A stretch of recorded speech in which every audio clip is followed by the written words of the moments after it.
Say was on the third floor of the orphanage dormitories. The entire building was cut in half from the battle that our boy had against the demon Dantalion.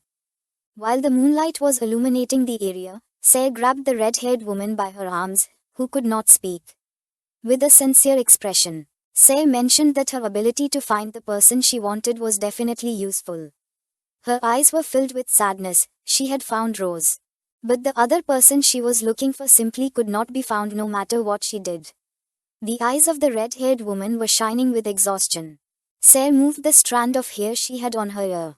To fully manage this power obtained through the contract with the demon, there was no other way than to completely pass through the gates of death. She only had half the way left. She needed to be able to control all of Say's power quickly. Just then, someone wearing boots began walking down the hallway toward them. While his body was emitting a suffocating aura, with a murderous gaze, he gave Say the order not to move. She did not take long to feel this energy and was paralyzed by fear. While on the other hand, Rose did not move. Her eyes widened in surprise and fear. She stood in front of Rose and extended her hand to protect her. She could not believe that someone had been spying on her. It was someone with such skill that she had not noticed at all that they were approaching. From the darkness emerged Wicker. He drew the bow. And while his eyes were shining with hatred, he prepared a mana arrow and explained that from now on she only had to answer his if she moved a single finger, she would die. And if she said something that was not the answer to his question, she would also die. He aimed the mana arrow at her. She smelled like a mix of human and demon, so he asked if she was human or demon. Say stood in front of Rose and with a calm expression explained that she was both human and demon. Wicker realized that Rose was Gerontu, a subordinate of Dantalion. He was sure he had killed her. So he didn't know why she was still Say's gaze fixed on Wicker, and with a serious expression she explained that Rose was not one of Dantalion's subordinates. He had stolen what belonged to her without permission. Our boy began to stare at her with a furious gaze and decided to ask one last question. While his eyes in the mana arrow were shining, he questioned whether the demon Say was one of the 10 elite corpses with whom she had made a contract. Say's eyes also began to shine. With a furious expression she nodded her head, asking what Wicker was going to do about it. Just before she could finish the sentence, our boy's mana arrow was already in front of Say's eye. Seeing this, her eyes widened in surprise. She reacted in time and moved her head, narrowly dodging the attack, causing the mana arrow to pierce her hair. With a confused expression, she couldn't help but wonder who Wicker was and why he was so powerful. Wicker had used so much strength that his hand was emitting smoke. He gripped the bow tightly and his eyes began to shine with rage and hatred, revealing that he had to kill all the demons. Say decided not to stand idly by doing nothing.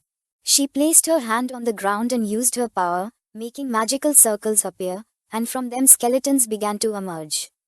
She said that if Wicker had guts, then he could try it.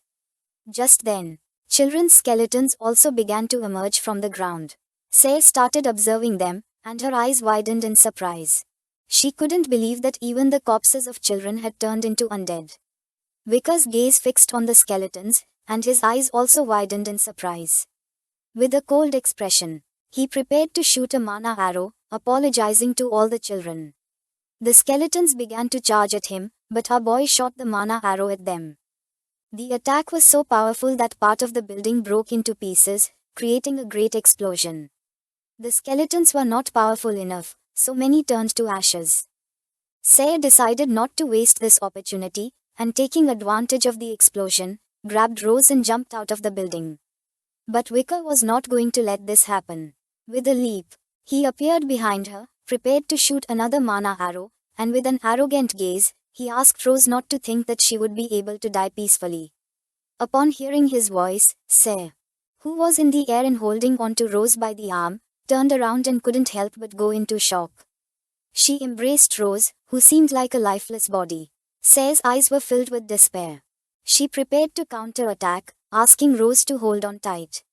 Wicker attacked again, creating another small explosion in the air.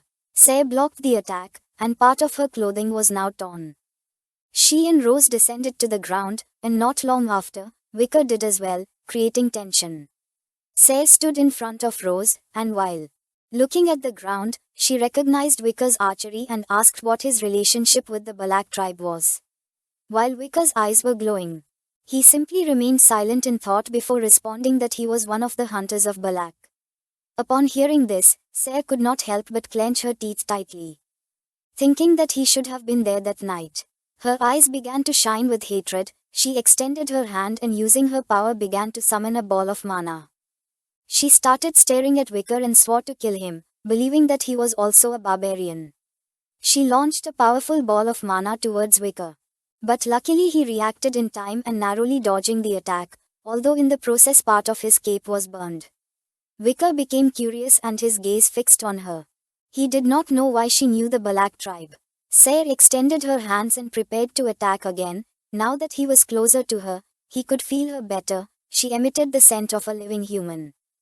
He remembered that the rank of the 10 elite corpses was that of Demon King, and they took over human corpses. Sarah attacked again, this time with bursts of mana. Vicker moved to one side. Then did a somersault and dodged the attack again.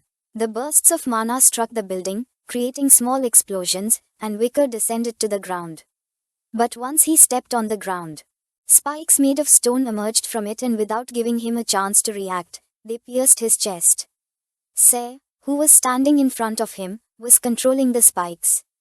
With a gaze full of hatred, she said that Vicker was a mere barbarian. The stone spikes pierced our boy's body, causing blood to start dripping from his hands. Sarah extended her hand, and her eyes began to shine with joy, making a smile appear on her face. She wanted to hear Vicker's screams before killing him.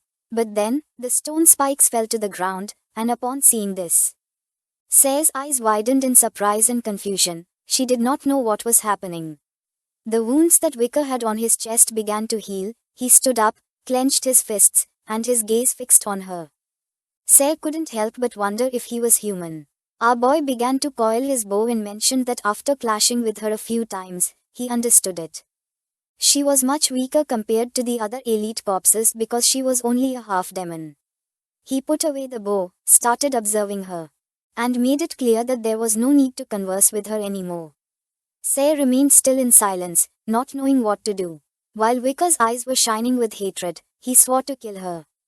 Sarah was not going to allow this to happen, so she placed her hand on the ground and, using her power, summoned a magic circle, from which a giant golem began to emerge.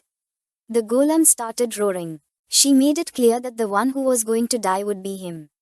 This golem was a Frankenstein golem, with a risk rating of a size of 8 meters. It had been discovered in the tomb of the Otherworld and was also known as Big Chunk of Meat. It was a golem composed of materials that had once been alive. They were wasted masses of flesh grouped together like clay to resemble the figure of a human. However, the original appearances of these masses had not been preserved at all. It was a filthy and ominous existence that was quite powerful. The golem clenched its fist and, while roaring, began charging toward Vicker. Sarah extended her hand towards him and started gathering energy in the palm of her hand. Her eyes were shining with confidence since the golem was nothing more than a distraction. She planned to kill him with fire magic. Vicker was not going to sit idly by, so he drew the Beelzebub sword. And just before the golem could approach, he adopted an offensive stance and attacked with a powerful slash, which cut the golem's body in half as if it were clay. Our boy began to stare at her intently with a bloodthirsty expression. Sarah's eyes, who was preparing a fire magic attack, widened in surprise upon realizing that Vicker's red aura was similar to those of Baskerville. She prepared a powerful fireball, and Vicker began advancing toward her, and upon seeing this, she asked him to wait. Our boy appeared on top of her, and while his eyes were shining, he used the 7th Baskerville technique and swung the sword with precision. Both began to look into each other's eyes, and Sarah was in shock, not knowing why he had the aura of the Baskervilles. Vicker attacked the fireball with a powerful slash, creating a great explosion in the area, which destroyed everything in its path. Once the smoke curtain created by the explosion began to disappear, it could be seen that there was a large crater in the ground, and in the middle stood Vicker on his feet, with Sarah lying on her knees on the ground. Our boy was standing but injured, and had his hand over the wound on his arm. Part of his clothes and mask had been torn. Sarah, who was lying on her knees on the ground, couldn't help but tremble. Vika started observing her, and noticed that because she was half human, she had been hit by a very strong mana backlash, as a side effect of failing to cast her spell. With a serious gaze, Vika mentioned that she had lost focus just at the moment when she had to attack. Say, who was somewhat injured, began to babble. She began to gaze at the ground with a lost expression and asked Vika not to abandon her. Vika did not lose composure. Began to observe her and after thinking about it calmly, asked if she had any reason for which she had made a deal with a demon. He raised the sword Beelzebub in the air, and with a cold gaze, he made it clear that all deaths had a story behind them. Say lowered her head, ready to die. Vika remained thinking for several seconds, not knowing what to do until he quickly moved the sword toward her neck. This is the end of the video. If you guys want to see the next part,